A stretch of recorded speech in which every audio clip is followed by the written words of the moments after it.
It's been great for us. We've had about 70% of the IPOs chose 70% chose listed on Nasdaq. Tech were about 35% of the total IPOs, and then biotech was almost 40%. So the combination of those two really drove the market.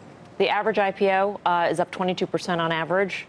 The average IPO is about 22%, yeah. But you separate out tech, it's about 50%, and biotech the last few months have been real strong. We've had a wealth of biotech companies go public. They've all done very well. So, how old are these companies typically, and do they trade on the secondary market or a private market beforehand? Yeah, I would say the majority of the tech probably had some private market activity. They're probably 10 years old on average.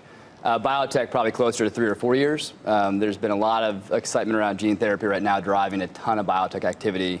And in both cases, we expect that to continue for the second half. Is it harder to convince companies to go public these days, or easier?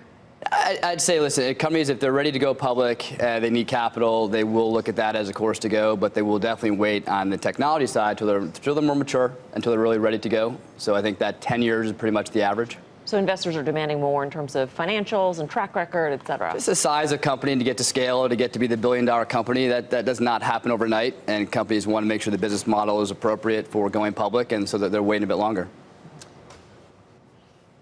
From a timing perspective, there's always a question of whether you actually want to buy on the IPO day, whether you want to wait 2 or 3 days. What does the math actually show you? Well, this year it's definitely, we've seen the average first day pop of 15%. Right. So that's pretty positive. Most deals are pricing at the top end of the range, maybe $1 or so over.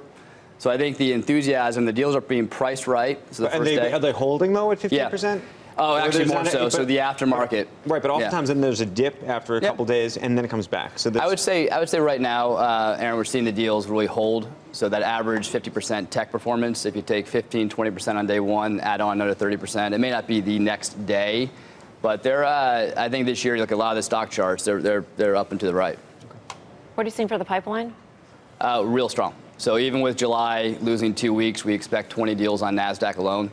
I think the third quarter. For the month? Yeah, for the month, about 60 plus in the quarter. Wow. And then it gets a little murky as you think about Q4, but if the markets overall hold, everything is kind of working now with tech, China, et cetera. We're pretty active. How's it going with Uber?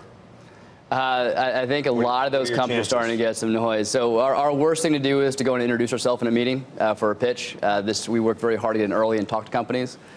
So we're working real hard on all of them. Okay. Thank you, I get that question, though, every time I'm on here. I'm sure you get Uber, Airbnb. How are you doing with Airbnb? Same thing. We like to get in early.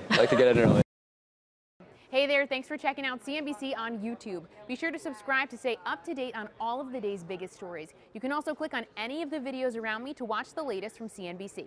Thanks for watching.